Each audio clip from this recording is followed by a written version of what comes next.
And welcome back, everyone. Time for Daybreak and 10 on Color 10. We are on the air with you for the next 10 minutes without commercials beginning right now. And first, let's head on over to meteorologist Elisa Rappa with our forecast first. Good morning, Elisa. Good morning. We're starting out with sunshine and some warm temperatures in Springfield this morning. It is 72 degrees with some southerly winds and sticky dew points in the 60s. It's 72 degrees in Branson, 67 in Monette, and 70 degrees in Mountain Grove. Again, dew points pretty sticky in the middle 60s, so it will feel pretty warm and humid out there this morning. By dismissal, you're looking at a temperature at 96 degrees with sunshine, so it will stay sunny and turn pretty hot. Quiet out there today, just hot and sticky. Overnight lows dipping towards 70 degrees. Tomorrow, you'll find increasing clouds and humidity with some showers possible to the south as some moisture from Marco tries to get into the area. Then more tropical downpours possible late Thursday into Friday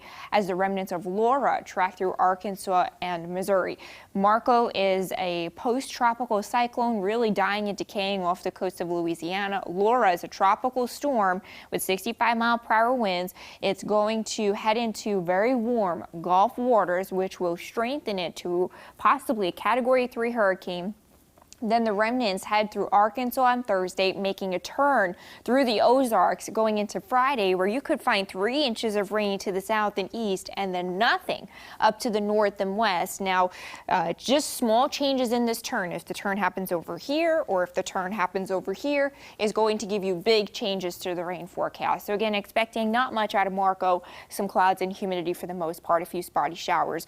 Laura tracking through the area late Thursday into Friday, some heavy rain possible to the south and east, but again, small changes in the track, and especially that big turn that Laura is going to make will mean big changes in the rain forecast. Joe, Jen. As you know, yesterday was the first day for kids and parents in Springfield Public Schools to test out virtual learning. One family we spoke to says it started out rough, but went well by the end of the day.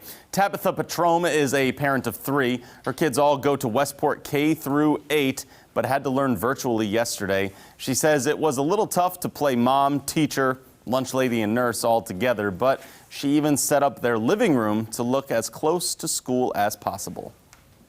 We got off to a rough start, but we got into a groove and was able to get to where the kids got their Lexia and Dreambox done, which is reading and math, and that was good. And then they also did some independent math work and they got some independent reading done. It was rough at times because at most times whenever nobody wanted me, I was like, okay, cool, I could just sit back and do what I needed to do in prep work.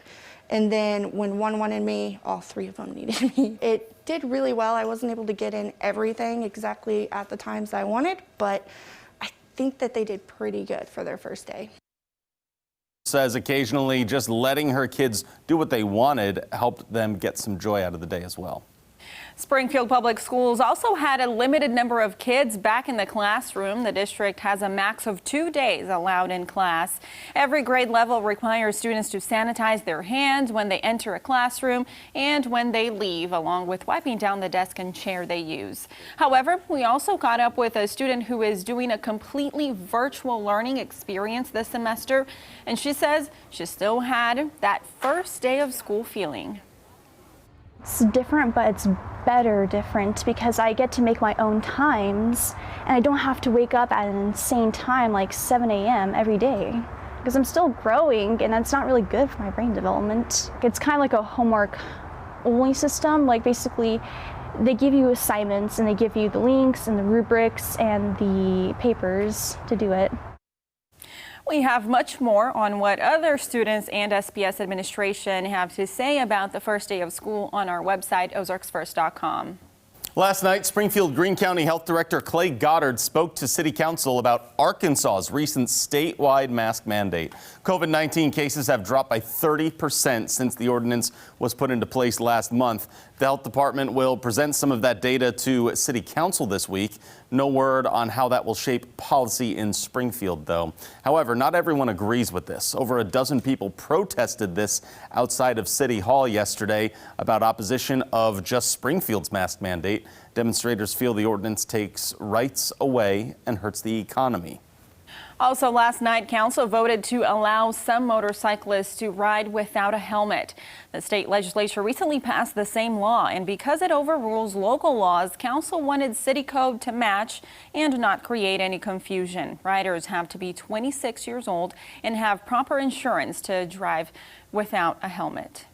Almost 40 people spoke last night at City Council to talk development plans across from Sequoia Park. The Galloway Neighborhood Association has been fighting zoning changes for over a year. They argue it would create traffic and parking problems. Plus, they want to preserve the elements of Galloway. However, some residents argued the designs are in regulation and new businesses should be able to grow there. Governor Mike Parson will be in Springfield today meeting with local health care providers. The governor will visit Jordan Valley Community Health Center to discuss the use of CARE Act's funding in expanding telehealth services during a pandemic. Also for you, an alleged murder suspect is asking for a bond reduction. Timothy Sprague is facing multiple felonies, including second-degree murder in the fatal shooting of Cameron Stillwell. It happened at a home in Gainesville last month. Police statements disclose a possibility of a romantic relationship between Sprague and the victim's ex-girlfriend at the time of the shooting. In consumer news, Wells Fargo has agreed to pay $7.8 million in back pay after being accused of discrimination. The U.S. Department of Labor says the bank discriminated against more than 34,000 African Americans. In addition to paying back wages and interest, the bank agreed to provide 580 affected applicants with new job opportunities. Those positions include tellers, personal bankers, customer sales and service representatives, and administrative support positions. Another 2,500 jobs are on the line for the Australian airline Qantas as it struggles to bounce back during this pandemic. It announced changes to its hiring strategies, risking around 2,500 jobs on top of the 6,000 that it's already lost as the airline is struggling to recover. It has suspended all of its international flights until 2021 and will only fly to Australia and nearby New Zealand until then. Delta Airlines says it's temporarily pulling nearly 2,000 pilots from its cockpits. Delta says it has a pilot overstaffing situation caused by the pandemic, and early retirements will not solve the problem. Delta reports it currently has more than 11,000 active pilots, but only needs less than 9,500 pilots for its peak flying period, which is expected to hit in this summer of 2021. In some other news around the world, South Korea ordered most schools in Seoul and surrounding areas to close today and move classes back online. It's a precautionary measure aimed at heading off a resurgence in new coronavirus cases. The Korea Centers for Disease Control and Prevention reported 280 new cases as of midnight, bringing the country's total to 18,000 with 310 deaths. An experimental COVID-19 vaccine being developed could be put before regulators this year if scientists are able to gather enough data. The Oxford vaccine showed early promise in the first human trial when it produced an immune response. The trial hit the headlines earlier this week when it was reported that the Trump administration was considering fast-tracking the vaccine for use in the United States. One option would involve the FDA awarding emergency use authorization in October to the potential vaccine. A car bomb blew up near a military base in Afghanistan earlier this morning, killing at least 3 people. 41 others, including civilians, were wounded. A Taliban spokesman said the group was responsible for the attack, claiming dozens of Afghan commando forces were killed and wounded. And now here's a look at what's coming up after Daybreak. Coming up, we talk with former UN Ambassador Nikki Haley about the Republican National Convention, plus the push to produce billions of safe COVID-19 vaccine doses. Exclusive access inside a lab at the center of the race. Coming up on CBS This Morning. All right, Nikki Haley spoke at the RNC yesterday. That's going to continue today, right? Yes, night 2. Senator Rand Paul from Kentucky is slated to speak, as well as First Lady Melania Trump and a few others. Mike Pompeo, who is in Israel, will also be speaking remotely.